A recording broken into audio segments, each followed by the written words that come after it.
Hey everybody, it's Viv from Wisdom Released, and thank you so much for joining me.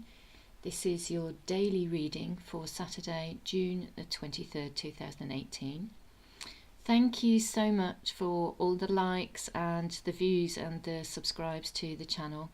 I so appreciate it. As I say, this is a new venture for me, and I'm just really enjoying myself, really enjoying doing these readings for you all. It's really great. I'm using the Wildwood Tarot. Again, this is by Mark Ryan and John Matthews. There we go. I have pre-shuffled. I will shuffle a little bit more. Sorry if you can hear some noise outside.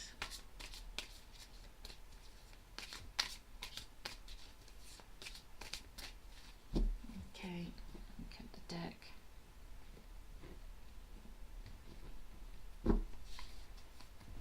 Okay, so the overall energy for today, 10 of arrows. And we have 7 of vessels, the archer, and the 10 of bows. So the overall energy for today is the 10 of arrows, and the key word with this card is instruction. So there are 9 arrows on the tapestry at the back of the card there, and then there's it's like a father and son, or a master and pupil, and the master teaching the pupil the ways of archery. The 9 arrows on the back there, it reminds me of the Wheel of Fortune. So there is a feeling with this card for me that things are going on in the background, things are coming together, things are happening that we may not necessarily be aware of, or we can't see. They're happening in the world of formless, and they're invisible to us until a light is shone on them. The master and pupil, or the father and son, there's a feeling of knowledge and wisdom and skill being passed from one generation to another. This may be knowledge or wisdom or instruction that you're passing on to somebody else today, or it may be that you're in the position of learning today, and you're honing your skills, you're learning something new about yourself for the journey, for the challenge that you're facing, the situation that you're in at the moment. There's a sense of this kind of connectedness sort of being lost in modern times.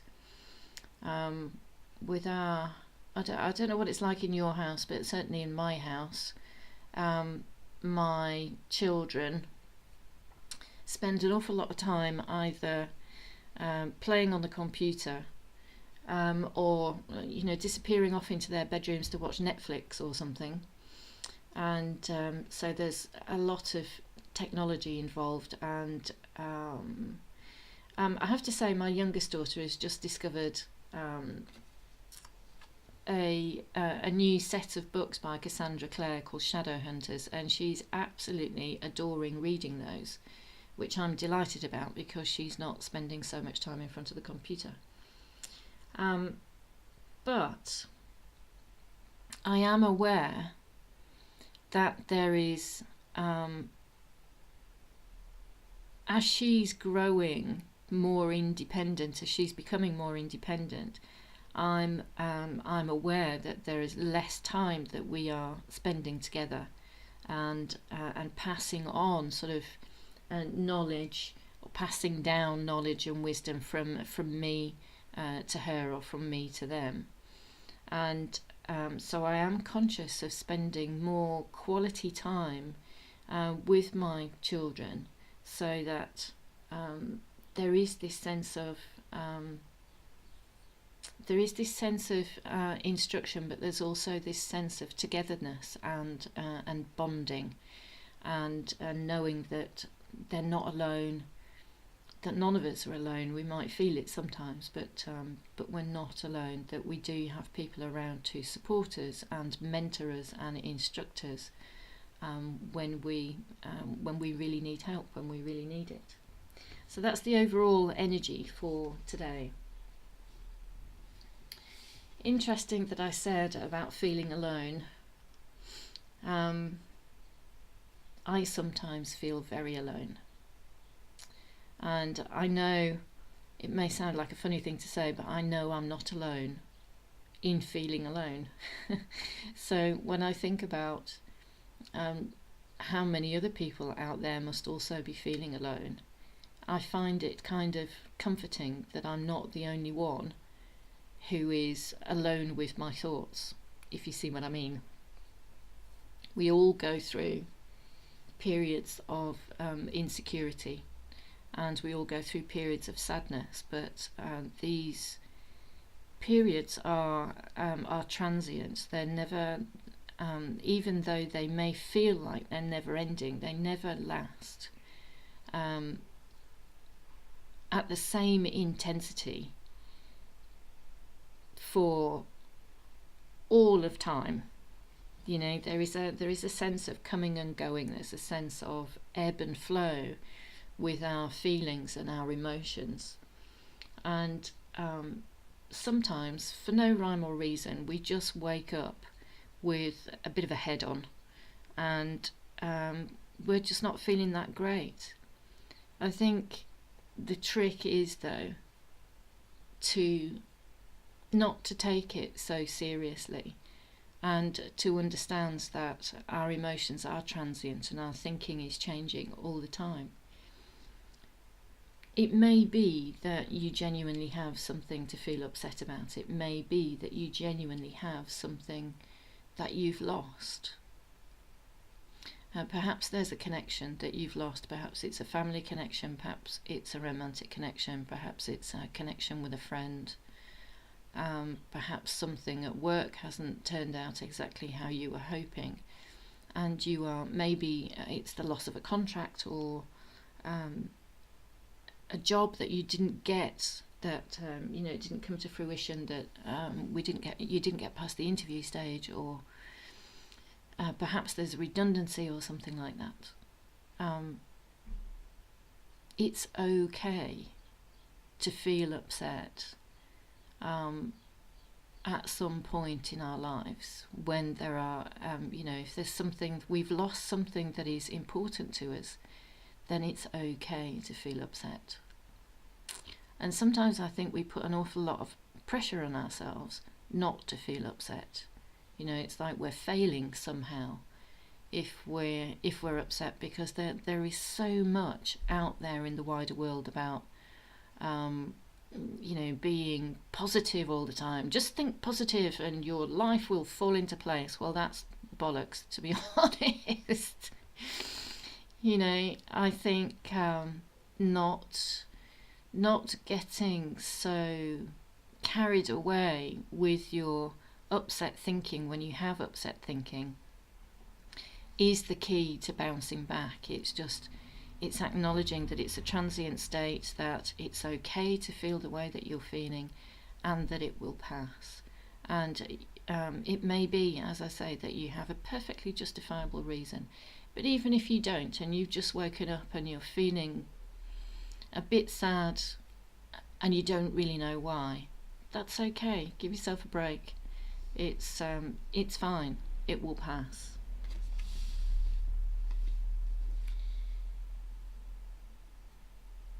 I'm just drawn by the instruction card there as well, the overall energy for today, and I'm just thinking, what is this? Is there something in this sadness? Is there something in this loss, this feeling of mourning, that it's there to teach you something? What's the lesson in it for you? Sometimes it's not always obvious. And those kinds of lessons become obvious when a little bit of time has passed. The next card for today is the Archer, which in the regular tarot is the Chariot card. The figure here is somebody who's very determined. She's definitely got her eye on the prize, and she's going after what it is that she wants. So she has resources. You know, there's not just one arrow that she's using with her bow. She's got a quiver full of arrows, and she's got some loyal friends with her as well who are there to support her. And there's a real sense of being out in the world and going after what she wants, and being really focused. So there's a sense of determination with this card that maybe comes from the loss that, or the sadness that you felt, that you're feeling. That there's a lesson to be learned in this sadness, and it's driving you forward. It's driving you on. It's giving you impetus. It's giving you momentum. You may feel, though, that it's all a bit burdensome. It may feel like you've come such a long way already, and you've carried this heavy load already, whatever it is that you're facing. But there's not that much further to go. You know, you are. I really like this card because it's just so optimistic for me. It's like there's a corner that's about to be turned. You know, there's a feeling that you're about to have a revelation, that you are about to see the home straight, that you know, you're moving on, you're well equipped, that the load that you're carrying is not overwhelming. It can feel overwhelming sometimes, but you are carrying it successfully, and you've only got a little way to go to actually arrive home where you can put this down. You can put it down any time you like, actually, but you are about to turn a corner. There's lots of optimism for me in this card. So there we are. Those are the messages for today. That's Saturday the 23rd of June 2018. I hope you found that useful. I hope it's resonated, and I look forward to seeing you again and you joining me again tomorrow. Take care.